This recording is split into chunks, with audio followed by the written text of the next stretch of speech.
Salut, salut, salut tout le monde. J'espère que vous allez bien. J'espère que vous avez passé une excellente nuit.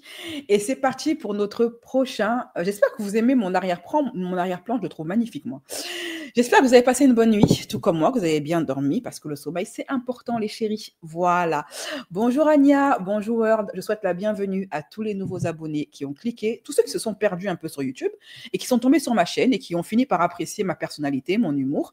Je vous remercie, ça me touche énormément. Pour ceux qui ont cliqué sur le bouton pour devenir des curvistes, voilà, tout simplement, et que me permettent, me faire l'immense honneur de vous divertir et d'être parmi vos youtubeurs préférés. Ok? Alors, aujourd'hui, comme promis, comme je vous ai dit, maintenant, mon nouveau format, je fais surtout des vidéos réac à tout ce qui concerne, bon, on reste quand même dans les people, ok? Donc, tout ce qui concerne reportage, documentaire, ITV, storytime, en rapport avec des people, ok? Voilà. Aujourd'hui, de temps en temps, sur mes réseaux sociaux, notamment sur Telegram, suivez-moi sur Telegram, c'est là-bas que je suis la plus active. Je ne suis pas trop active sur Instagram.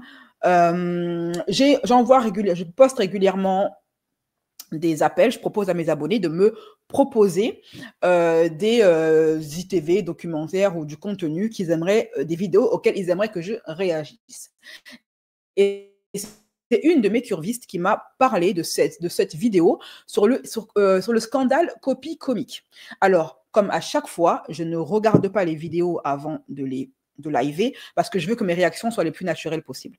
Mais de ce que j'ai pu comprendre, ça parle de Gad Elmaleh, de tous les grands comiques français qui seraient accusés d'être des fraudes.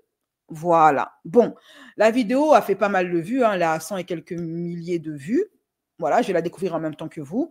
Et vous me direz, n'hésitez pas non plus à commenter. Alors, pour la team gratuité, ceux qui ne sont pas des Youbistes comme Word, ceux qui sont de la team gratuité pour parce qu'il y a certains contenus que je suis obligée de mettre en privé parce que YouTube me démonétise systématiquement toutes mes vidéos. Ce qui m'oblige, moi, à mettre mes vidéos en privé pour les gens qui ont pris un abonnement. Donc, pour que je puisse mettre en public le maximum de contenu, j'invite la team gratuité à déposer des commentaires. Parce que si vous lâchez un maximum de commentaires, c'est ce qu'ils m'ont expliqué, du coup, ça montre que ma chaîne est populaire et du coup, ça fait sauter un petit peu le strikeage de YouTube. Je suis une petite chaîne, donc si j'ai pas assez de commentaires et tout, ils me considèrent comme une chaîne jetable, donc ils démonétisent et moi, je suis obligée pour vivre de mettre en privé. Donc, pour les personnes qui vont suivre ce live et qui veulent me soutenir en commentaire et qui ne savent pas trop quoi commenter, vous pouvez mettre imposteur en commentaire. OK? Voilà. En fin de vidéo. Bon.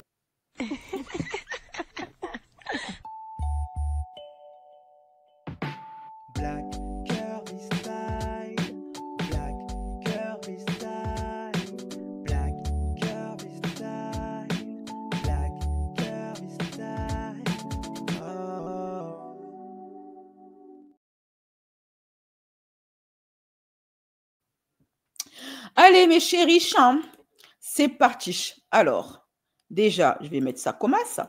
Voilà. Et on y go.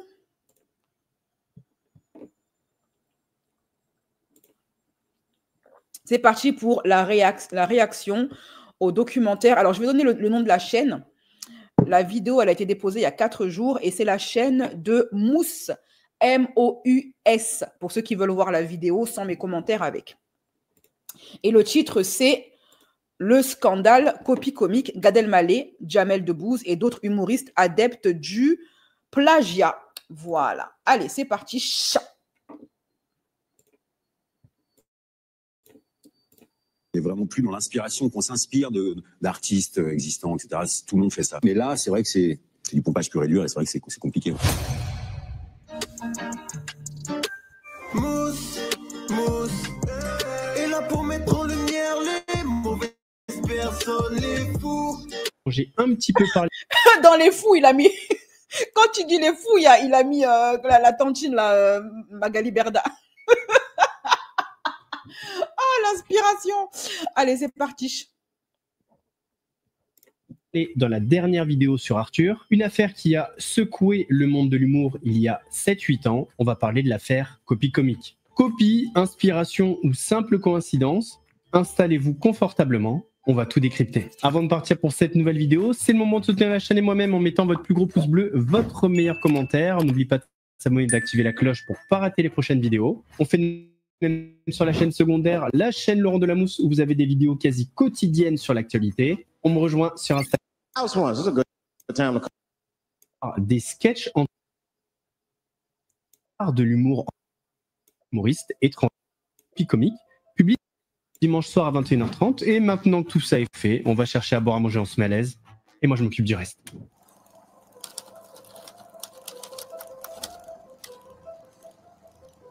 Tout commence en 2017, quand une chaîne YouTube mystérieuse, appelée Copy Comique, publie des vidéos dénonçant plusieurs humoristes français.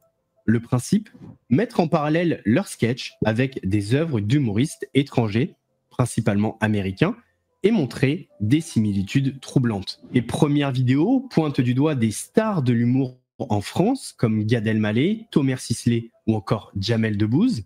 Et là, c'est le choc. J'ai jamais trouvé Thomas Sisley drôle. Apparemment, il est humoriste, lui. Je n'étais pas au courant. Des punchlines, des concepts, voire des sketchs entiers semblent être repris quasiment mot pour mot. Bien évidemment, on pompe les noirs.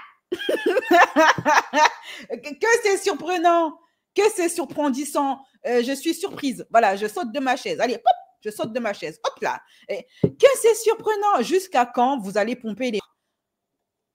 Les gens sont fatigués de se faire plagier dans l'histoire de l'humanité. Et après, c'est pour que des incultes comme l'ancien président Sarkozy viennent dire ouvertement que les gens n'ont rien apporté à l'histoire. Mais c'est normal, vous nous pompez tout ce qu'on fait. Et vous les attribuez. Alors moi, je dis au bout d'un moment, jusqu'à quand? On en a ras-le-bol, ok? Jusqu'à quand, Seigneur? Jusqu'à quand, Seigneur? Voilà. Au début, c'était marrant. Maintenant, on trouve ça beaucoup moins marrant. Dans un premier temps, ça m'a fait sourire. Et je vais vous dire la vérité, dans un deuxième temps, je n'ai pas souri. On est fatigué. House is too nice. It ain't a real nice house, but they never believe I lived in it. He's still here. Et pour la première fois de toute ma vie, je me suis fait cambrioler. Ils croiront jamais que c'est mon appartement, ils croiront jamais que j'habite à Saint-Germain-des-Prés. Je la vois d'ici, moi, la Seine. Au central. Bon, on est sur les lieux du crime, ouais. Apparemment, l'individu est toujours sur place, hein. I saw this once before when I was a rookie. Apparently, this nigger broke in and hung up pictures of his family everywhere. Ouais, c'est bizarre. Apparemment, l'individu a collé des photos de lui et de toute sa famille sur les murs. Non, mais là, attendez, ça veut dire... Franchement, ça fait mal parce qu'on les a admirés, nous, ces comiques. Hein. On les prenait pour des génies de l'humour. Et en fait, ils pompaient tout à des renois. Bon, je sais que le métier est difficile, que faire rire, c'est pas facile. Mais quand même, au moins, fais semblant de pas... Tu vois, tu pompes, tu t'inspires. C'est-à-dire que tu prends un peu, mais tu mets à ta sauce. Non, là, ils ont fait copier-coller. C'est-à-dire c'est photocopie, le truc. Ma foi, ils ont faxé carrément le... Est-ce qu'ils ont payé les droits d'auteur? Well, let's sprinkle some crack on him and get out of here. Ah, au central? Ouais, apparemment, l'individu se drogue aussi, hein, parce que... Si l'affaire a fait autant de bruit, c'est grâce à la chaîne Copy Comique, mais surtout grâce aux méthodes utilisées qui s'avèrent extrêmement pertinentes. La méthode est très simple, mais demande énormément de travail, analyser des heures de spectacle, traquer les similitudes et juxtaposer les deux sketchs. C'est clair, c'est net, ça fait mal, c'est implacable. Par contre, aussi pertinent soit-il, est-ce suffisant pour parler de plagiat? Commençons par le commencement. Le plagiat, c'est quoi? Alors, plagier, c'est copier un auteur en s'attribuant abusivement des passages de son œuvre sans le citer. À aucun moment, Jamel Debbouze n'a dit qu'il avait pris son sketch chez un noir. Hein. En tout cas, j'ai pas le souvenir. Hein. Il n'a pas mis le copyright. Hein. Et pourtant, je les ai vus et revus avec mon ex, que j'ai été avec un Marocain dans ma prime jeunesse.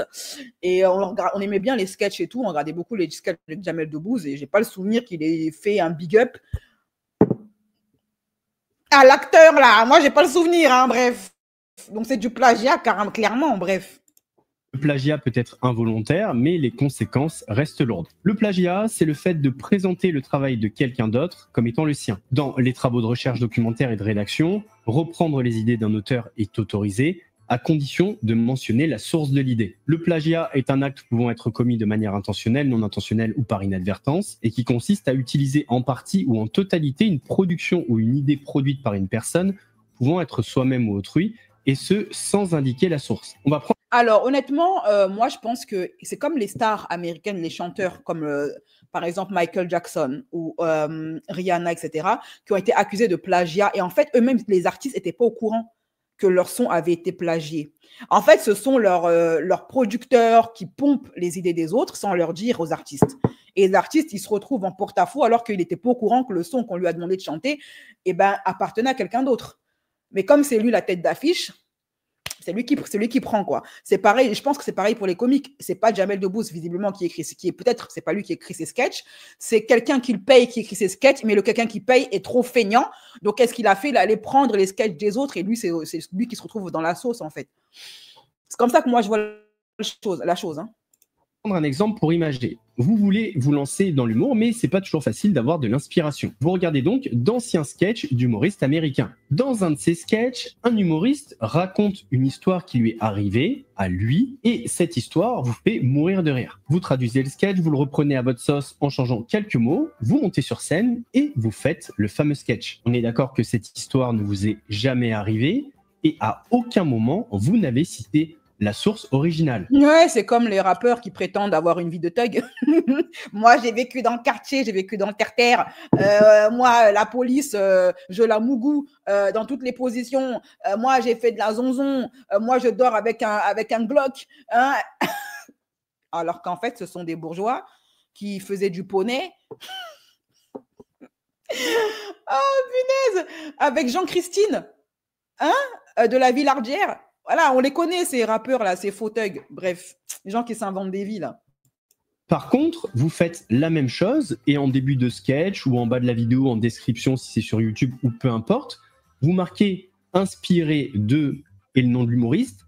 Eh bien là, ce n'est pas du plagiat. La donnée qui va faire que c'est du plagiat ou pas, c'est le fait de citer la source. Regardez ceci par exemple. Oh, I don't resent you, sweetheart.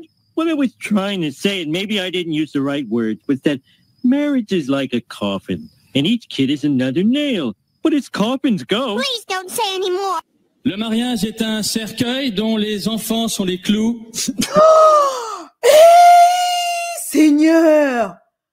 Mais je connais cet épisode des Simpsons, oui, parce que moi, je suis une grande aficionado des Simpsons. Des Simpsons, ok? Des Simpsons. Je connais les Simpsons. Cet épisode, je le connais. Donc, tu as un humoriste qui l'a osé celle-là, parce que les Simpsons, c'est quand même assez connu, beaucoup de gens le regardent, et il y a potentiellement quelqu'un capable de reconnaître le sketch, la vanne de Homer Simpson. Et le mec, il a quand même osé. Je sais pas, moi, quitte à pomper quelqu'un, pompe quelqu'un qui est pas connu, pompe pas les Simpsons, tu vas te faire griller très rapidement, en fait. Puis j'aime bien votre sens de la formule. J'ai noté. Est-ce que c'est vraiment de vous ça que le mariage est un cercueil dont les enfants sont les clous? Oui. Oui, c'est de vous. Seigneur, mais est-ce qu'on peut mentir comme ça? Est-ce qu'on peut mentir? Non, en plus, il a l'audace de dire oui, ça vient de lui. Eh, Seigneur. Il dit oui, ça vient de lui. Non, mais le culot. Non, mais c'est pas possible, c'est pas possible. Ça, c'est compliqué. Que dire?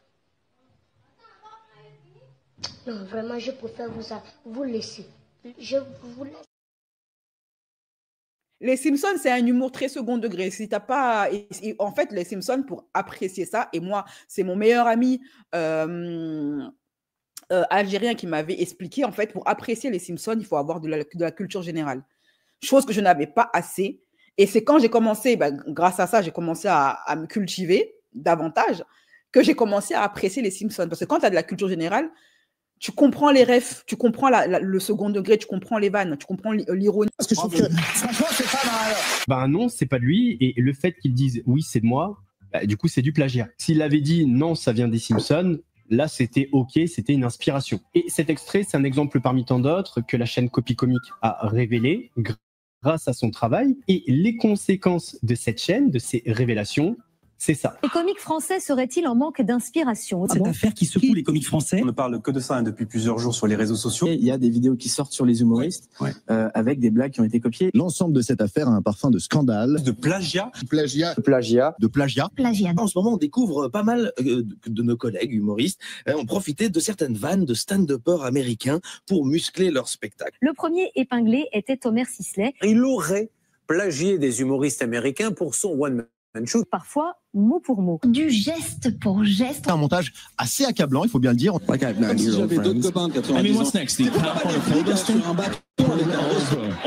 Mot pour mot, en gros, les bouts, ils font aucun effort, quoi. Aucun effort. We love to laugh. You are here. Nutritional fact. La démonstration qu'on vient de voir, elle est quand même sans appel. Cette polémique, elle pose question. Les deux vidéos, elles font 16 minutes, donc on est loin du hasard ou de la coïncidence. Moi, personnellement, je trouve ça tout bonnement honteux parce que c'est tout simplement du plagiat. Je pense que c'est le plus grand crime dans notre métier, c'est de plagier, de prendre des blagues de quelqu'un d'autre et les faire. On n'est vraiment plus dans l'inspiration, qu'on s'inspire d'artistes existants, etc. Tout le monde fait ça. Mais là, c'est vrai que c'est du pompage pur et dur et c'est vrai que c'est compliqué. Et oui, vous allez voir que c'est extrêmement compliqué, notamment parce qu'on va s'appuyer sur des extraits qui ont été trouvés grâce au travail de Copy Comics. Et en voyant ces extraits, vous allez vous rendre compte qu'on parle de très gros humoristes français. Thomas N'Gijol, Michael Youn, Gad Elmaleh. Même Guijol, même Thomas N'Gijol. Moi, Thomas N'Gijol, je le vois bien pomper les humoristes africains. Parce que déjà, c'est un complexé. Voilà, c'est lui qui a vraiment... Thomas N'Gijol fait partie, vous savez, la normalisation de la misogynoirie envers les femmes noires. Thomas N'Gijol est l'un des précurseurs. C'est vraiment lui qui a normalisé les injures envers les femmes noires. Vous savez, les vannes sur les perruques, sur les machins, comme si on était les seules femmes à mettre des perruques, alors que les blancs, les caucasiennes mettent des perruques aussi. C'est vraiment lui qui a rendu fun le fait de dénigrer les femmes noires. Moi, de mon souvenir, ça a commencé avec les Thomas N'Gijol, ces histoires de dénigrer les femmes noires en public. Que des hommes renois soient trop à l'aise à venir fustiger, rabaisser, injurier des femmes renois, parfois en tenant des propos qui sont même pires que ceux que des gens d'extrême droite. C'est-à-dire que même des gens d'extrême droite n'oseraient pas dire ça. C'est les Thomas N'Gijol, mais Thomas N'Gijol, c'est un complexé en fait. C'est un renois complexé. Camerounais de surcroît. C'est l'une des raisons pour laquelle moi, les Camerounais, je ne les supporte pas. C'est avec ces humoristes-là qu'on a normalisé la misogynoirie. C'est eux qui ont rendu ça swag, fun de se moquer des femmes noires. Parce qu'eux, c'est des gros complexés, en fait. Et ça, souvent, on l'oublie. On a tendance à oublier leur part de responsabilité aux humoristes renois. Et j'ai remarqué que Jamel Debbouze, avec le recul, parce que quand j'étais gamine, je n'avais pas le recul. Okay, et maintenant que je suis plus adulte, plus mature, j'ai du recul. Et je me rends compte que, et c'est la raison pour laquelle je ne regarde plus le Jamel Comedy Club, c'est que Jamel, il n'engageait que des humoristes qui avaient il engageait que des humoristes maghrébins qui détestaient le Maghreb et leur communauté, et qui faisaient que dénigrer leurs parents, leur religion et leur culture, comme lui. Jamel Debbouze est un complexé, est un Yabon Banania du Maghreb, et en fait, il n'embauchait que des humoristes qui normalisaient le dénigrement de sa culture, de sa communauté, de ses parents, etc.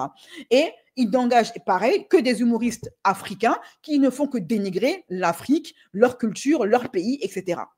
D'ailleurs, ça me rappelle, il y a un humoriste qui avait dit qu'un jour, il a ouvert les yeux, il était d'ailleurs au Jamel Comedy Club, et un jour, ce qui lui a fait ouvrir les yeux, c'est un homme caucasien. Oui, parce que rien n'est vrai, rien n'est juste, rien n'est réel tant que ça ne sort pas de la bouche. Bref. Et en fait, c'est un de ses fans, un homme, il faut que ça sorte de la bouche d'un homme cisgenre caucasien, parce que sinon, il n'écoute pas les hommes, surtout les Africains. Donc, c'est un homme cisgenre hétéro-caucasien qui est venu le voir à la fin d'un sketch et qui lui a dit « J'adore ce que tu fais, mais pourquoi est-ce que tu te sens obligé de dénigrer ton peuple pour faire rire les Blancs ?» Et c'est là qu'il a eu la révélation, il a dit « J'arrête de faire ça. » Mais je suis sûre que d'autres Renois lui avaient fait la remarque avant, mais ils s'en moquaient. Ils disaient que c'était de la jalousie, je ne sais pas quoi. Il a fallu que cette vérité sorte de la bouche d'un homme cisgenre hétéro d'une trentaine d'années et qui est caucasien pour que le mec, il écoute. Malé, Jamel Debbouze, Malik Bentala ou encore Homer Sisley. Alors, il y a tellement d'extraits qu'on pourrait faire une vidéo d'1 heure, mais je vais essayer de synthétiser et de vous proposer les meilleurs extraits par humoriste. On va commencer par Thomas N'Gijol. You be mad because your mother hit you, be standing there wishing hateful shit on your mother, ever do that, be in the bedroom going, God. Mais tellement j'aime cette femme, des fois quand on s'embrouille dur et que je suis vraiment mal, des fois je fais des petites prières, des fois je... Ah vraiment, je te jure, je suis là, Seigneur, s'il vous plaît, Seigneur, faites pas. I hope she get hit by a truck and die. Je veux pas la tuer, mais je veux qu'elle crève, Je te jure, faites qu'il y a un avion qui s'écrase en plein salon. A lot of men took women out tonight, they haven't even fucked yet. Say, I'm gonna take her to see Chris Rock. I'm gonna close this deal with some Chris Rock tickets. Des gens dans la salle ce soir en instance de péché. Ah ouais, je me souviens de cette vanne-là. Qu'est-ce qu'elle m'avait fait rire? Où il disait aux gens, aux mecs présents dans la salle, oui, soyez reconnaissants envers moi, c'est grâce à moi que vous allez pécho. Donc ça aussi, il a pompé. Oh. Mais ils n'ont aucune imagination, ces mecs-là. Faites pas les malades, les mecs. Je sais qu'il y a toujours un ou deux Lascar d'instance de pécho, ce genre de spectacle. Parce que les comiques, on vous mâche bien le boulot, hein. On fait bien marrer la jeune fille et vous, en sortant, vous êtes là, wouh, génial. Ah, c'était cool, hein. Yeah, 10% of that pussy is mine. Save me a lick or something, okay? Bon, tu me fais un petit bibi maintenant, hein. On devrait vous réclamer 50%, bon bref. Un pour toi, l'autre pour Thomas. Alors, je vais vous mettre d'autres extraits. D'ailleurs, dites-moi si, pour vous, on est plutôt sur de la coïncidence, du plagiat, de l'inspiration. De toute façon, il n'y a pas d'inspiration ou de plagiat, puisqu'à aucun moment la source a été citée. Donc, c'est soit une coïncidence, soit du plagiat. Et déjà, le thème abordé... Non, mais là, il n'y a pas de coïncidence, là, c'est exactement pareil. À part le truc du 1 à la fin, c'est tout pareil. Par Chris Rock, c'est pas un thème ultra commun. Et on a l'impression que N'Gijol a changé certaines choses. Le 10% est passé à 50%. Et la léchouille est devenue... Ouais, bah super, il a changé 10 en 50. Wouhou. Crier au génie, quel génie. Black women get pissed off at some interracial dating, boy. Especially if they see like a white girl with a famous black man. Man, they see like a white girl Chris Ross aussi, c'est un complexé. Hein. D'ailleurs, son émission, Tout le monde déteste Chris. Pour ceux qui ont regardé sa série Tout le monde déteste Chris, on a tous compris que Chris Ross est un gros Renoir complexé. OK, voilà. Donc, en fait, Thomas N'Gijol, sa misogynoirie, il a importé des States et particulièrement de Chris Ross. OK, bah, c'est bon à savoir. Dans ce cas-là, moi, je dis que Will Smith a bien fait. Du coup, les filles, vous êtes d'accord avec Will Smith ou pas, finalement, avec le recul?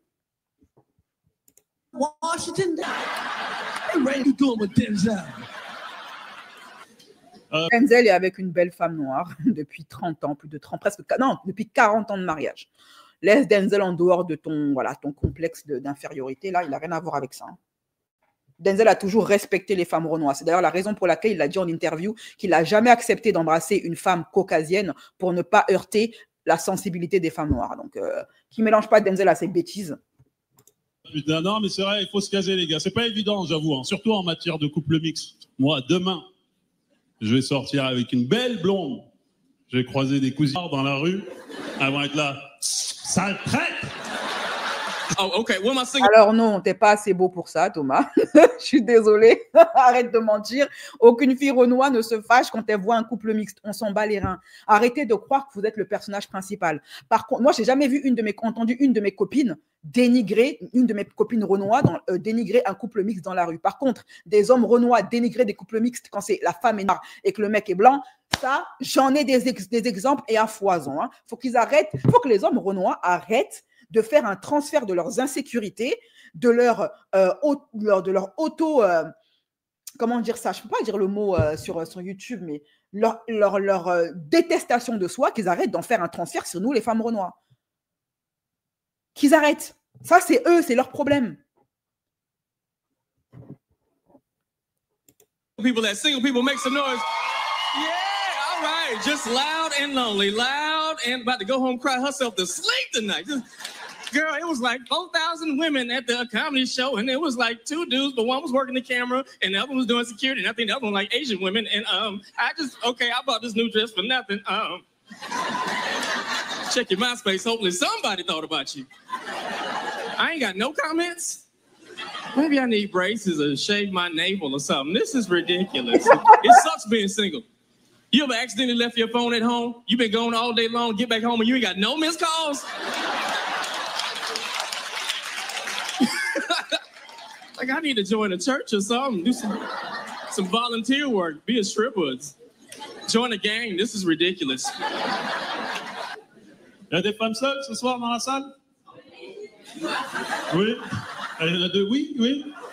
J'ai cru que c'était un jeu TF1, je vais faire... Et voilà des hommes, voilà. Eh non, non, c'est pas ça la vie, ma grande, attention.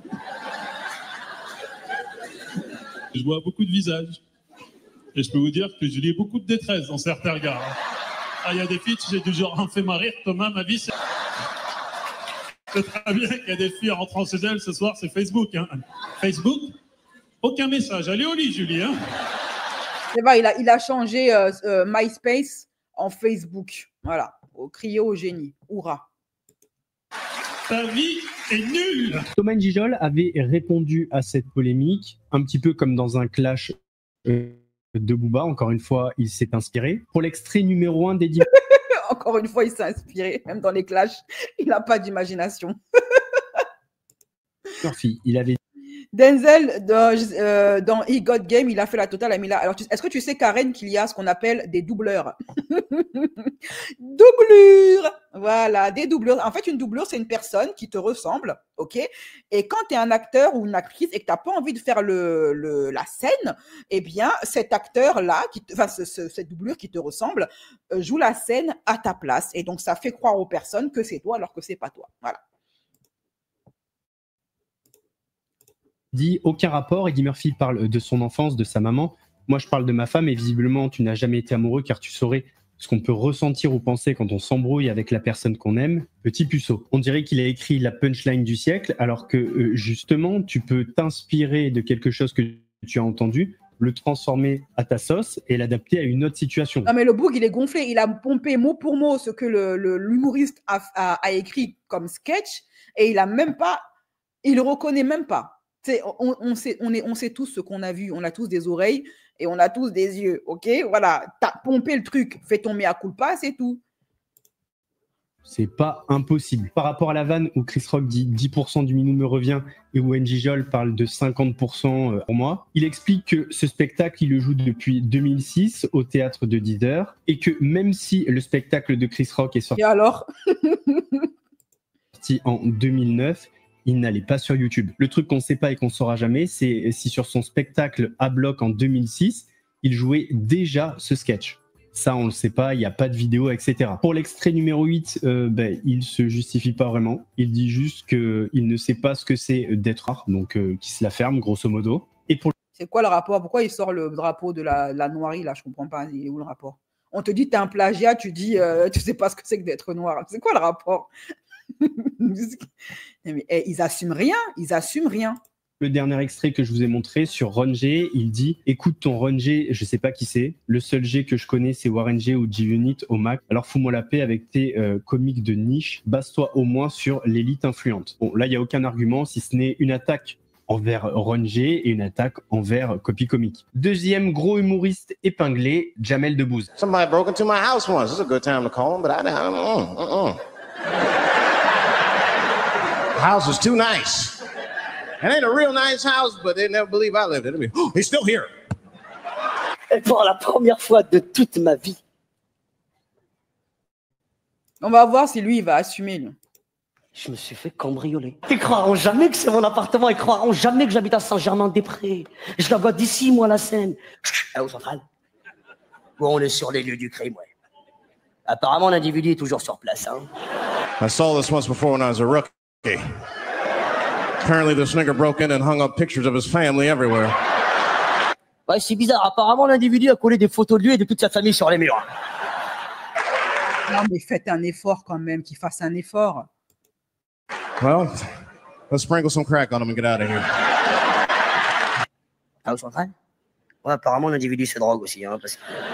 À l'instar de Thomas N'Gijol, Jamel aussi a tenté de se défendre. Moi, le premier, je t'ai interloqué parce que j'ai dû le faire sans m'en rendre compte. On l'a reproché à Molière, donc c'est presque flatteur.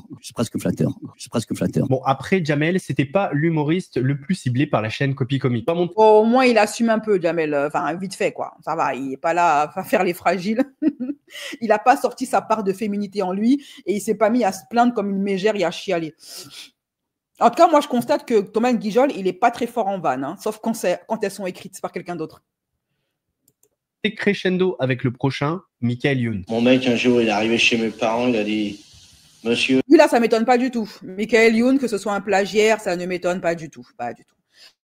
Donc, lui, il a plagié Coluche. Non, mais fallait l'oser, celle-là, quand même, parce que tout le monde connaît Coluche en France. Hein. Ok, alors, continuons. Non, mais quitte à plagier, au moins qu'il plagie des comiques que personne connaît. Comme ça passe à la trappe. Non, non, ils font aucun effort. Je suis venu vous demander le nom de votre fille. Mon père, il a dit, vous voulez dire la main? Il a dit, bah non, si c'est pour faire ça à la main, j'ai la mienne. Mais bon, je sais pas pourquoi, l'autre jour, je l'ai demandé en mariage. Bon, bah voilà, monsieur, je viens pour vous demander le genre de votre fille. Non, non, pas la main. Bah, si c'est pour le faire avec la main, je peux le faire tout seul. Bon, sur ce coup-là, je vais un peu mouiller. Il n'y a pas un monde où c'est une coïncidence. Pas un. Alors, le sujet, déjà, il n'a pas copié le truc, c'est pas possible. Là, Coluche habite en lui. Voilà, c'est aussi simple que ça. C'est très peu traité par des humoristes. En tout cas, moi, je ne l'ai jamais entendu. Mais alors, le mot pour mot derrière, aucune place au doute. Alors, c'est un enfant qui est surpris par sa mère dans la douche en train de se masturber, si vous voulez. Et alors, sa mère lui dit ben, qu'est-ce que tu fais? Et il dit ben, je me lave. Il dit mais enfin, oh, ben, il dit alors, si on peut plus se laver la... à la vitesse que je veux, hein. Bon, alors déjà, la version... Franchement, moi, vous savez, à quoi on connaît un mauvais humoriste? C'est un gars qui passe son temps à faire des blagues en dessous de la ceinture. Voilà. Et qui ne fait que ça. Parce que c'est de l'humour facile. Moi, je préfère les humoristes beaucoup plus intellects, ceux que tu sens qu'ils ont de la culture générale. Ils ont un réel talent. Ils savent faire rire sans parler de pipi caca. Voilà. Ce n'est que mon avis, ce n'est que mon opinion. Michael Youn, elle est assez gênante, alors que la version de Coluche, elle est ultra drôle. Ça me fait penser à ces mecs qui copient sur toi en cours, mais qui ont quand même 5 sur 20. Passons maintenant à un nouvel humoriste, plus récent, Malik Bentala. Voici. Un jour, il y a une pote qui a copié sur moi en cours. Elle a une meilleure note que moi. Une citation de l'acteur américain Burt Lancaster. Quand mes parents émigrèrent d'Irlande pour chercher fortune en Amérique, ils vivaient avec l'idée que là-bas, les rues étaient pavées d'or. Dès son arrivée, mon père fit 3 constatations. Mon père est un immigré algérien qui arrive en France dans les années 60. Ah non, pas Malik. Pas Malik Bentala. Non, là, je refuse. Là, mon cœur est fermé. Je n'accepte pas et mon cœur reste fermé. Mais non, pas Malik Bentala. Les autres, oui, il n'y a pas de problème, mais je ne les aime pas. Mais Malik Bentala, je l'aime bien. Ah non. Là, je vais mal dormir. Là, je vous assure que mon poulet que j'ai acheté chez le boucher halal, il ne va pas bien passer. Ah non, là, je vais avoir une diarrhée chronique. Non, je vais avoir goumin. En plus, il pleut chez moi, donc je vais pleurer en regardant la fenêtre. Non, là, je ne suis pas heureuse. Malik Bentala, pour moi, c'est un génie. Me dites pas que lui aussi, il est dans le lot quand même. Non, je refuse. Dans quelle dimension? Je refuse. Ici, pensait vraiment trouver un Eldorado. Pour lui, la France, c'était un pays où les rues étaient pavées d'or. Et quand il est arrivé ici, il s'est rendu compte de 3 choses. 1. Les rues n'étaient pas pavées d'or. 2. Elles n'étaient pas pavées du tout. 3. Pour les pavés, on comptait sur lui. La première chose, c'était que les rues n'étaient pas pavées d'or. La deuxième chose, c'était que les rues n'étaient pas pavées du tout. Et la troisième chose, c'était qu'on comptait sur lui pour paver. Des fois, je réfléchis un peu à l'histoire. Je me dis que tous les Français parleraient marocain ou arabe aujourd'hui. Ah ouais, mais ils se pompent entre eux même. Waouh, non, Malik Bentala, non, j'ai mal au cœur. Mon cœur saigne. Pas Malik Bentala. Eux tous, si vous voulez, mais pas Malik. Mettez-les tous dans la sauce. Mais pas Malik Bentala quand même. À qui le prochain? Vous allez me briser le cœur pendant combien de temps? Je suis fatiguée, vous les influenceurs là, je suis fatiguée de vous, ok? Oh! Si Charles Martel les avait pas arrêtés en 732 à Poitiers. Ça aussi, c'est un truc que j'ai jamais réussi à croire. Mais non, il dit juste que Charles Martel les a arrêtés. Mais il n'a pas fait ça tout seul, quand même. J'aimais bien l'histoire aussi. Il y a un chapitre avec lequel, vraiment, il ne faut pas prêter attention à ce chapitre. On nous ment. C'est le chapitre concernant Charles Martel. Alors, le chapitre concernant Charles Martel, c'est n'importe quoi. En France, on nous apprend que cette armée surpuissante est arrivée à Poitiers. Et à Poitiers, il y avait qui? Charles Martel tout seul. Non mais t'imagines la scène 30 secondes, t'as toute la cavalerie qui arrive, des centaines de milliers de soldats, ils viennent de conquérir l'espace. Les gars venaient de conquérir les 3/4 de la planète, si ce n'est plus. 12 000 robots sur des chevaux. Là, ils arrivent en France, et t'as Charles Martel qui est planté en plein milieu du centre-ville de Poitiers. Il est là, stop. Demi-tour.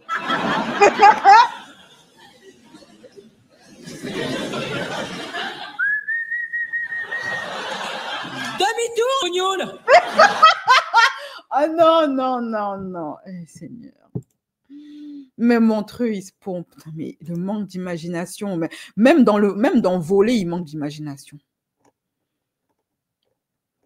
Même dans l'affaire de voler, il manque d'imagination. Jusqu'à quand, Seigneur? Jusqu'à quand, Seigneur? Jusqu'à quand, Seigneur?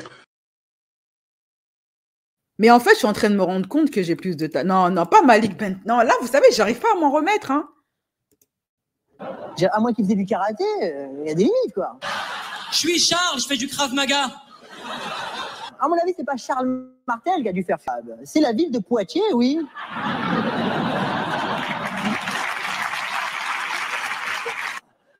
Les bars ferment à 11h. On se fait recaler en boîte. On a fait au moins 3 fois le futuroscope. Mais qu'est-ce que tu veux qu'on fasse de plus, là? Vous prenez vos cornes de gazelle, vos macroudes et vos baklawas, vous les mettez... Retour à Meknès. Il n'y a personne qui rentre au futuroscope de Poitiers. Futuroscope, je rêve de le faire avec mon gamin parce qu'il adore tout ce qui est science et tout. Ouais, mais oui, même s'il a grow up et tout, qui s'est amélioré, ça veut dire quand même que son succès de base, il l'a pas mérité, en fait. Il l'a eu avec la triche et ça enlève toute son aura, tout son mérite. Oh là là. Concernant Malik Bentala, la vidéo fait 15 minutes. Il y a beaucoup de sketchs quand même qui sont assez parlants, on va pas se mentir. Après, les beurs, ils sont très solidaires entre eux. Donc, excusez-moi, j'emploie ce mot parce que c'est YouTube. J'ai pas, apparemment, le vrai mot arbre est censuré sur YouTube. Voilà, quand tu prononces ce mot-là, tu es démonétisé automatiquement. Donc, je suis obligée de passer par des termes que je n'affectionne pas, mais je suis obligée. Malheureusement, YouTube ne laisse pas le choix, quoi. Pour que vous compreniez ce que je dis, tout en m'auto-censurant, c'est pas facile. Après, ça se trouve, l'autre, l'autre humoriste, là, comme ils sont de la même communauté, peut-être qu'il lui a vendu son sketch. Il y a peut-être eu un accord entre eux, je sais pas. Et il y a aussi des sketchs de Malik Bentala qui seraient inspirés de films, comme par exemple Scary Movie. Je vous mettrai le lien de la chaîne Copy Comique en description, comme ça vous pourrez aller voir tous les extraits sur tous les humoristes dont je vais parler dans la vidéo. Et c'est compliqué. Vous savez, aujourd'hui, quand on écrit, on vient d'une génération, tout à l'heure avec le Big Deal, on l'a montré, mais on vient tous de la même génération. On a grandi avec les mêmes émissions de télé, on a grandi avec les mêmes inspirations, les mêmes références. Et parfois, oui, il peut y avoir des sujets qui se chevauchent. Oui, c'est compliqué, mais quand ça tourne sur les réseaux sociaux à l'acharnement et tout, parfois c'est compliqué. Arrête, Malik, à vous, t'as plagié, à vous. J'y fais ton mea culpa. Sortez de là avec un peu de dignité quand même. Sortez de là avec un minimum de dignité. Dites oui, c'est vrai, j'ai pompé. Après, est-ce qu'ils ont peur de payer les droits d'auteur s'ils avouent qu'ils ont pompé? Peut-être que c'est ça, mais quand même un peu de dignité. Voilà, reconnaît, oui, c'est vrai. À ma prime jeunesse, j'avais pas confiance en moi, je pompais les gens.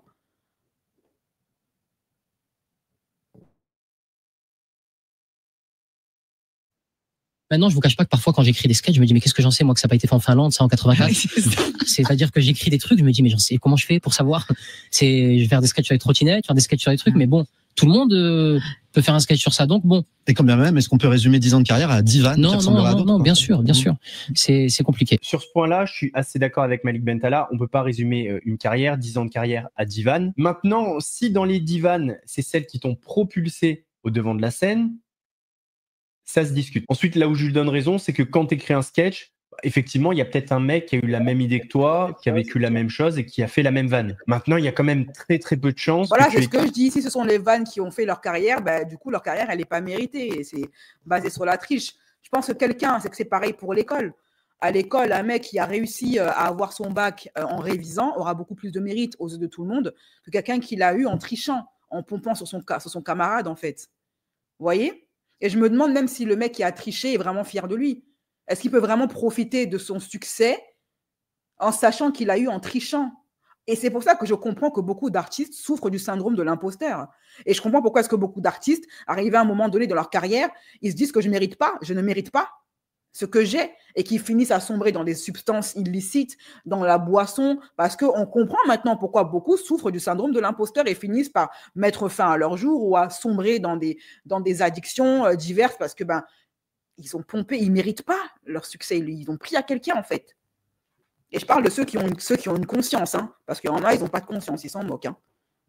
Pour eux, l'important, c'est d'arriver à ses fins, peu importe la manière. Écrivent ça dans les mêmes termes et en utilisant les mêmes mots. Ça, voilà. Le fait qu'on ait parlé de Malik Bentala, ça va nous permettre de faire le lien avec un de ses mentors, Gad Elmaleh. Et Gad Elmaleh, c'est peut-être un de ceux qui ont été le plus impliqués dans le scandale Copy Comic. Concernant Gad Elmaleh, c'est un petit peu plus technique que les autres humoristes qu'on a vus. Il est vrai que dans les sketchs de la vidéo, les sujets sont les mêmes avec des confrères à lui, mais il y a des choses qui changent, comme par exemple le contexte ou la suite de l'histoire. Un petit peu comme si vous étiez en train de recopier votre pote, mais que vous changez des mots, que vous raccourcissez des trucs, que vous rajoutez des choses. Enfin, voilà. Puis Gad, qu'est-ce qu'il fait? Il vole pas vraiment des jokes, il vole l'essence. Non, il vole l'observation, genre. Son génie, c'est qu'il vole quelque chose, mais il modifie assez qu'un an après, tu remarques même plus que c'est volé. Tu lis et sans t'en rendre compte, en fait. En même temps que tu lis, tu commences à penser à autre chose. En fait, tu lis, tu tournes les pages et tout. Tu là, en même temps, tu dis, ouais, ça serait bien que je fasse ça la semaine prochaine, c'est pas mal. Tu lis pendant un bon moment, ça, tu là, du coup, tu là. Franck? Qu'est-ce que c'est ce mec? Allez, je recule de 10 pages, allez. Moi, j'arrive pas à lire de toutes les manières. J'arrive pas à lire des bouquins. Des fois, je lis, je vois. Jean-Baptiste, là, regardez, j'ai d'où il sort Jean-Baptiste. Ça fait pas Jean-Baptiste au début. Qui s'y croit? C'est ça, c'est ça, le monde qui croit pas. Mais moi, ça me fait penser à, tu sais, quand tu vas à la pêche, là, tu pêches, il y a une poisson. Ça fait une affaire parce que, qu'est-ce que tu fais? Mes amis québécois, je vous kiffe, hein. Mais votre accent, des fois, il faut tendre l'oreille pour comprendre. Hein. En général, tu enlèves l'hameçon, tu le rejettes à l'eau. Bon, mais lui, là, quand il retourne dans le lac, qu'est-ce que tu penses qu'il dit aux autres poissons, lui? Hein? La même affaire! Oh, le sketch du poisson, l'un de mes sketchs préférés, Gad Elmaleh, ça aussi, il a pris. Oh là là. Tous mes sketchs préférés, voilà. C'est, je pense, mon cœur ne bat plus. Voilà, c'est fini. Mon enfance est décédée. RIP, voilà. Ils viennent de buter mon enfance, là. Dans le lac, il fait comme, hey man, fait kidnapper par un extraterrestre. Je te jure, je me promenais un matin, poisson relax. Là, il y a un rayon de métal qui me paye. Là, ça m'amène dans un vaisseau d'aluminium qui flotte sur l'eau, qui est d'une technologie que je ne comprends pas, OK? Et là, à l'intérieur, il y a 2 extraterrestres avec 2 chemises carottées puis une bouteille brune. Puis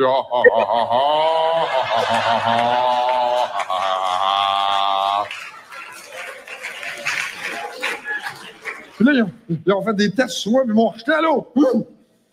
T'as-tu des preuves? Ben oui, check! Martin Petit intégrait ce passage à son sketch qui parlait d'enlèvement par les extraterrestres. Mais cela n'est pas indispensable au sketch. En tout cas, ça fonctionne aussi sans cet élément, apparemment. Ce que je veux dire par là, les amis, c'est que le poisson qui s'est fait pêcher puis relâché, c'est à lui que revient la responsabilité d'aller voir les autres poissons et de les avertir et de leur dire, les gars, non, j'ai fait un train de nage, tranquille. J'ai vu un verre de fou furieux, j'avais faim, j'ai rien mangé de la journée, putain. C'est quoi, j'ai mordu dedans. Mon frère, je suis monté avec de ces vitesses. J'ai rien compris. Je montais, les autres, ils me regardaient. Je suis sorti de l'eau. Moi, je suis jamais sorti de l'eau. Truc de malade. Je suis sorti de l'eau, je commençais à voler, j'ai attaché un fil, vous ne comprenez rien. Comment ça me faisait mal, j'ai l'impression qu'ils allaient m'arracher la bouche. J'ai atterri sur un bateau, des nains, champagne, la musique, vas-y. But here's the main reason why I'm so happy that Christmas trees aren't part of our traditions and our holidays.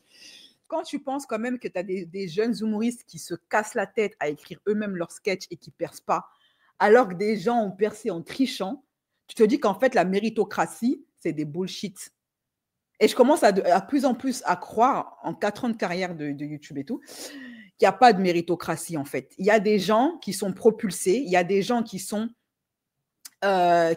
pistonnés.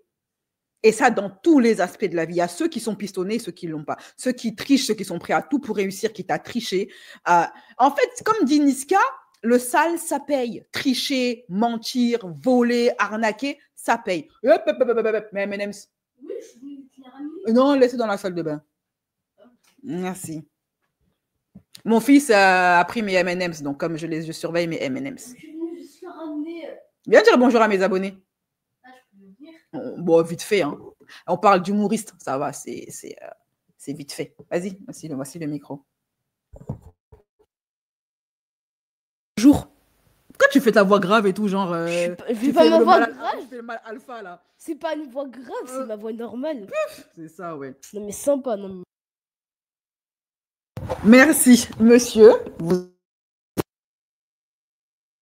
rangez votre chambre de ce qu'il en reste.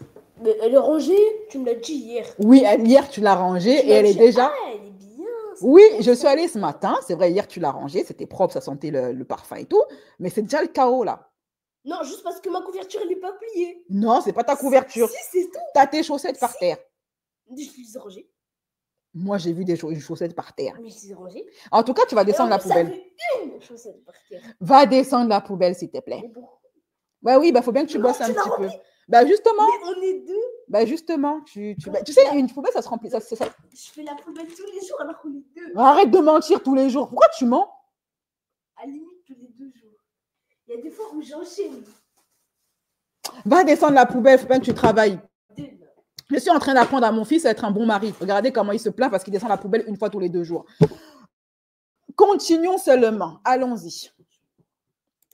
If it were, there would be 1,000 rules and regulations regarding the tree. And it would just be chapters and chapters of rabbis arguing about how you shecht the tree, where to shecht it, when to shecht it. If it has a blemish, can you even shecht it at all? What kind of tree must it be? Well, it cannot bear fruit because that would be destroying future food. Si les Juifs on avait le sapin, il y aurait une halakha de fou autour du sapin. La chérita du sapin. Comment tu coupes le sapin? Parce que c'est elle soit ta main. Le plus de la terre, on entend son arbre. Le sapin, c'est l'homme. And when decorating the tree, and this is crucial, you must string the lights right to left, but light them left to right. Tu t'imagines si les le sapin, la guirlande, il y aurait un sens de le téfiline du sapin, ça reviendrait le plus. And if, God forbid, if one of the bulbs is out, the whole string's no good. Les vrais datines marocains qui te diraient, tu es dans une guirlande, si une boule elle est cassée. Si une boule elle est cassée, la guirlande elle vaut rien du tout. And once the tree is lit, you cannot derive any benefit from the light of the tree. Don't derive any benefit from the smell either. And chas v'shalom, should a stem break off, the whole tree is garbage. But you can't just throw it out. You got to chop it down, save it for next year's chach on Sukkot. Le rabbin nous aurait fait tout un truc en disant, j'ai entendu, chas v'shalom, dans notre communauté, qu'il y a des gens, ils ont utilisé le sapin pour faire la soukha. Gad Elmaleh, c'est Gad Elvolé. Ce qui est paradoxal avec Gad Elmaleh, quand on Gad Elvolé. La punchline.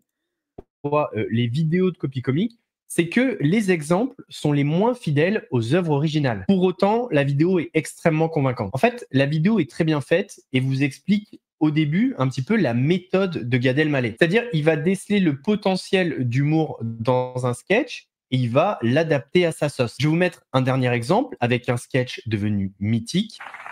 And they always point out the emergency exits. I'd like to know where the emergency exits are. You never have any idea. They always point them out with this very vague point.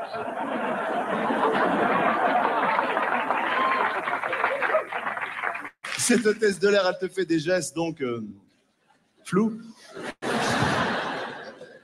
Tu sais, les gestes, mesures de sécurité, en cas de problème. Where are these places? What is it? Just run as fast. Lui, le sketch, il allait le récupérer en l'an 1900. Attendez, 1986 quand même. Hein. Ah, il allait le déterrer, le sketch ou quoi? C'est pas possible. Même le son, on voit que c'était à l'ancienne. Fast as you can. Just, I'm getting up before you're getting up. Cas de problème. Elle-même, elle sait pas de quoi il s'agit. Tu sais, genre, quel problème, toi, tu vas galérer, toi aussi, moi aussi. You're dead, I'm gone. Peut-être tu vas mourir, l'autre aussi, moi je vais rester, je sais pas. You think you'll remember that when the plane is at a 90-degree angle and your hair is on fire? You'll be Même la gestu, hein, c'est dingue. running through that cabin. I think she said this way. Which was it? It was that way. It had to be this way. She was a southpaw. Does anybody remember my hair is on fire? Ça veut dire quoi ces gestes? Tu te vois en plein crash aérien dire s'il vous plaît, c'est quoi les trucs comme ça? Il faut faire quelque chose. Je trouve que c'est un des meilleurs exemples concernant la méthode Gad Elmaleh. C'est celui qui a le moins bien vécu cette affaire parce que c'est celui qui a été le plus accusé, mais il a quand même tenté de se défendre. Est-ce que vous avez déjà mis un truc dans le micro-ondes, vous l'avez fait chauffer, au bout de 4 minutes, vous le ressortez, le plat est brûlant et l'intérieur est froid. Ouais. C'est pas une invention. Hein. Ouais. Franchement, c'est des auditeurs qui nous écoutent. Non, mais franchement, en fait, il n'y en a aucun qui assume.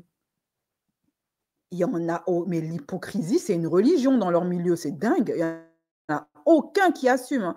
Même vidéo preuve à la pluie. Non, mais franchement. Écoutez qu'ils l'ont déjà vécu. Peut-être même ce matin. Ouais. Il pourrait au moins dire oui, je reconnais que j'ai eu tort. J'aurais dû peut-être faire un copyright. Maintenant, je me suis amélioré. J'essaie de faire mes propres vannes. C'était mes débuts. J'avais pas confiance en moi. Voilà. C'est quoi cet ego là? Donc ça, c'est un point de départ pour écrire un petit sketch. Dans notre entourage. Et s'il faut raquer, ben tu raques, en fait, c'est normal, tu vas pas voler les gens comme ça en toute impunité, en fait. Proche entre cet humoriste dont je vous parle, il y a à peu près, on a compté 14 ou 15 humoristes entre des Français, des Anglais, qui avaient la même des observation. Écossais, c'est une observation. Donc la même vanne. C'est pas la même vanne. C'est une observation qui n'appartient à personne. Un point de départ, vous voulez dire. C'est un point de départ. Et après, libre à toi de dire ce que tu veux là-dessus. Gad Elmaleh avait fait supprimer des vidéos de la chaîne Copy Comique pour droit d'auteur, ce qui est quand même assez culotté. Non, mais c'est quand même assez gonflé. Quand même, retenons le culot. Le gars, c'est un plagiaire et il fait sauter des vidéos pour droit d'auteur, pour plagiat. Non, c'est un moment Nutella. C'est très épicé comme comportement. Non, en fait, il fallait l'oser, celle-là, ils l'ont fait. Bah, qu'est-ce que vous voulez que je vous dise? Parce que justement, c'est ce qui lui est reproché, le vol de droit d'auteur. Il avait ensuite lancé ses avocats pour avoir l'identité de celui qui a créé la chaîne Copy Comique. Ce qui le rendait fou, c'est que la personne derrière cette chaîne soit dans l'anonymat le plus total. C'est très bizarre, en fait. C'est un sentiment très, très bizarre. Eux, ils savent à qui ils s'adressent et ils s'attaquent. Puisqu'encore une fois, jamais il ne s'est agi simplement de dénoncer comme ça. Mais il ne s'attaque pas, il dénonce. Et puis, en plus, tant qu'il y a des preuves, il veut le retrouver pour quoi faire? Pour l'amener en justice, pour quoi faire? Sur quelle base? Puisque le mec, il prouve ce qu'il dit. Donc, il n'y a pas de diffamation. Non. Mais bon, moi, je ne sais pas d'où ça vient. Donc, c'est difficile aussi. Si tu veux, même moi, j'ai des limites là-dedans. Je ne peux pas commencer à dire des choses et à me livrer à qui, en fait? Il n'a même pas besoin d'avouer pour être poursuivi en justice. Qu'ils avouent pas. Disons, je pense que les Américains sont car à l'oignon. La dernière fois, il y avait un YouTuber c'était un YouTuber qui était super célèbre au début de YouTube en France et qui avait été épinglé pour avoir pompé de ouf un autre YouTuber américain. Et ils ont même fini par faire un duo. Est-ce que le YouTuber américain lui a fait un procès? Non. Quand c'est monté à ses oreilles qu'il y a un petit Français qui est en train de prendre toutes ses idées, il a dit « Ok, ben maintenant tu me copyright et on fait un duo ensemble. » Et ils l'ont fait et puis il ne s'est rien passé d'autre. En fait, je crois que les Américains, ils sont car à l'oignon, ils savent que les Français, ils n'ont pas d'argent. Il n'y a rien à gratter. Par contre, il y a des cas où la personne ne savait même pas, l'acteur ne savait même pas que... Non, le chanteur ne savait même pas qu'il était en train de plagier, comme Michael Jackson. Il n'a pas avoué, il n'y a pas eu d'aveu, mais par contre, il y a eu un procès. Donc, qu'ils avouent, qu'ils n'avouent pas, ça revient au même, en fait. Et je pense que si les Américains voulaient leur faire un procès, ça fait longtemps qu'ils l'auraient fait. Hein. À qui? À qui je me livre, à qui je dis oui, t'as raison, oui, j'ai fait, j'ai pas fait. Si à ton public, en fait, ceux qui t'ont pris pour un génie. tu viens vers moi à visage découvert et qu'on se parle comme ça, je vais te dire, je vais t'expliquer. Et puis franchement, pardonnez-moi, mais en France, la délation anonyme, ça me donne un peu un sentiment pas génial. Non, carrément, voilà, ça sort là, la carte Joker. Non, mais carrément, à deux doigts de sortir la carte Joker. Mais c'est maintenant carrément, il est en train de comparer ses vols d'idées des autres. Maintenant, quand tu voles et qu'on te dit tu as volé et qu'on te prouve que tu as volé, tu es antisémite. Non, mais il a osé celle-là, la petite glissade. Il a tenté la carte Joker. Non, mais il n'y a pas à avoir un ego comme ça. Et en plus, le pire, c'est qu'il parle comme si le gars qui a fait Copy Comics, il avait une vengeance personnelle contre lui, alors qu'ils sont des dizaines, apparemment, de ce que je comprends d'après ce que dit le youtubeur Mousse, ils sont des dizaines à s'être fait épingler. Pourquoi il le prend personnellement, en fait? Il n'y a pas à avoir le syndrome du personnage principal comme ça. Tu n'es pas le centre du monde, hein. Après, tu es le plus connu. C'est normal que si tu es celui qui a le plus pompé aussi, voilà. Hein. C'est pas génial. Moi, ça me met un peu la nausée. La délation anonyme, quel que soit le chef d'accusé, le grief, ça va pas. Moi, ça va. Après, je suis d'accord avec lui. Je m'arrête là. La délation anonyme, j'en ai été victime et je trouve ça tellement petit. T'as un problème, viens me voir en face, en fait. Mais bon, on sait que faire les choses, vous savez, en snake, l'hypocrisie, on le sait, ça, c'est une tradition, c'est une religion même. On va terminer avec un dernier humoriste, sûrement l'humoriste que j'aime le moins parmi ceux que j'ai cités. On va parler de Thomer Sisley. Alors, Thomer, c'est pas le plus fin dans l'inspiration. You know, she'll call me up, she'll be like, Nicholas, it's your grandmother. Like I have 90-year-old friends, you know. Like... C'est mon grand-père, à chaque fois qu'il m'appelle au téléphone, il me fait « Allô, Thomer, c'est ton grand-père au téléphone. » Qui va au spectacle de Thomer Sisley? Non, en vrai de vrai, qui va à ces spectacles? Ce gars n'est pas drôle. Il n'a aucun charisme. Et en plus de ça, il n'a aucune imagination, il n'a aucun talent. Qui va à ces spectacles-là? Comme si j'avais d'autres copains de 90 ans qui me passaient des coups de fil de temps en temps. Next time you walk by a car that's getting a ticket, act like it's your car. They're not going to think twice about it. Just walk over and go, that's my car, don't give it a ticket, you piece of Ouais, un autre truc que j'adore faire, c'est quand je vois des flics mettre un PV de stationnement à une bagnole, j'aime bien faire comme si c'était ma bagnole. Non, monsieur l'agent, non, s'il vous plaît. Non, s'il vous plaît, vous n'allez pas me mettre un PV, j'ai juste resté 2 minutes, là. Oh yeah, you can tow it. I dare you to tow it. You couldn't even get it towed. Don't act like you have the power to tow my car. Ah ouais, tu peux l'embarquer à la fourrière? Eh ben, vas-y. So I saw something funny the other day. I saw a cop on a bike. Même pas bien. Bike. You've seen this, I'm sure. Cop on a bike. Je me suis fait arrêter par des flics là, il n'y a pas très longtemps. J'ai pris un PV et tout parce que je me suis foutu. C'était des flics en patin à roulettes. Aren't we getting a little too recreational here? I mean, what's next? The cop on a pogo stick? Right? It would be like, pull over. Pull over. J'arrive pas à les prendre au sérieux, ces flics. C'est des flics en patin à roulettes, quoi. C'est pourquoi pas des flics sur un bâton avec un ressort en bas. Rangez-vous sur le côté. Don't make me call the jump rope squad.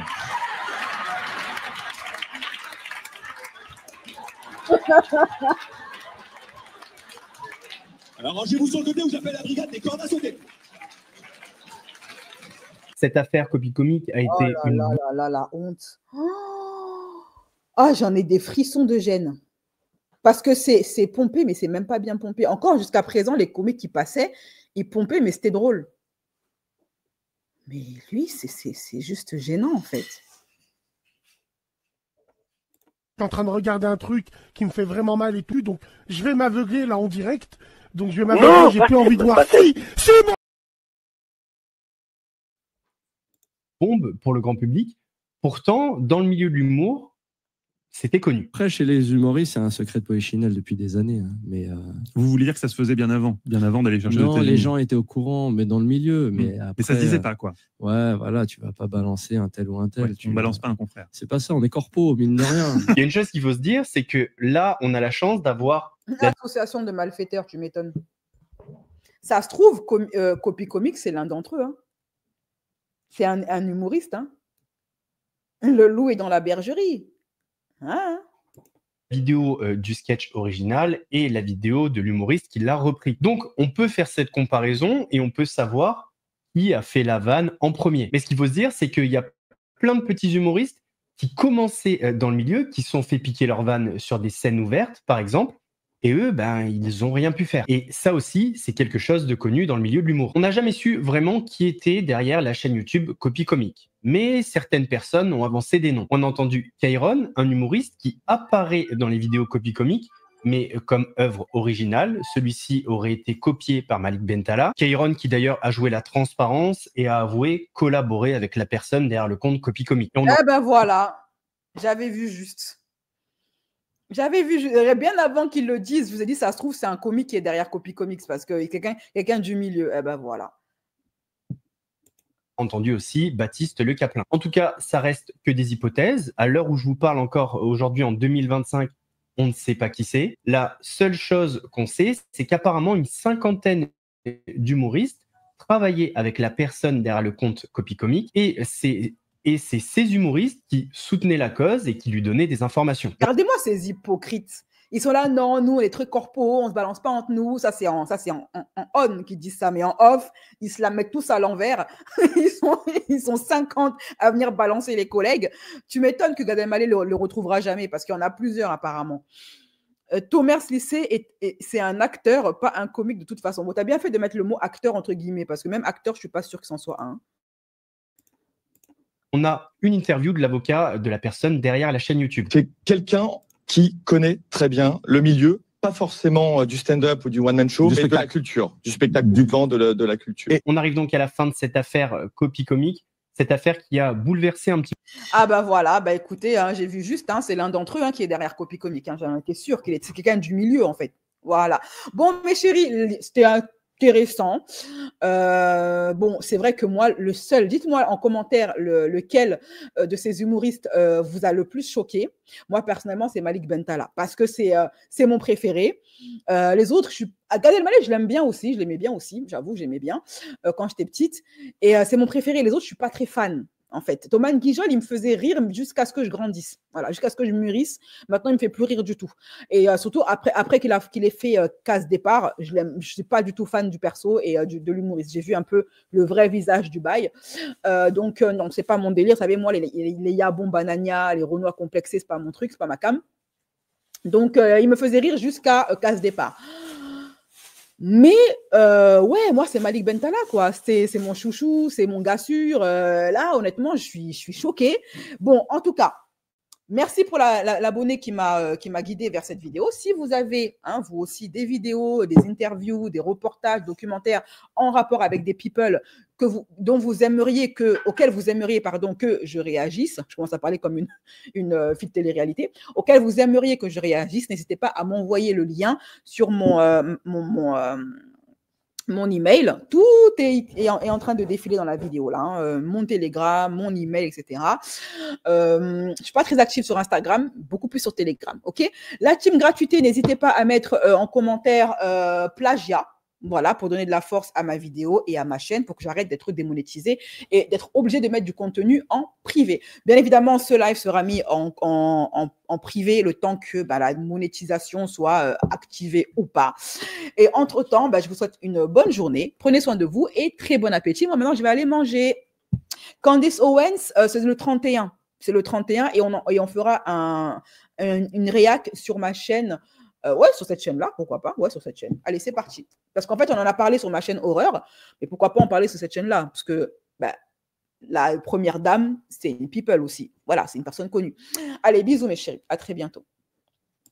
Je finis en mettant le petit... Voilà. Tu veux dire au revoir? Ok. Vas-y. Au revoir. Un au revoir sec et sans saveur. Bah, j'étais pas là, moi. Bon, allez, bye.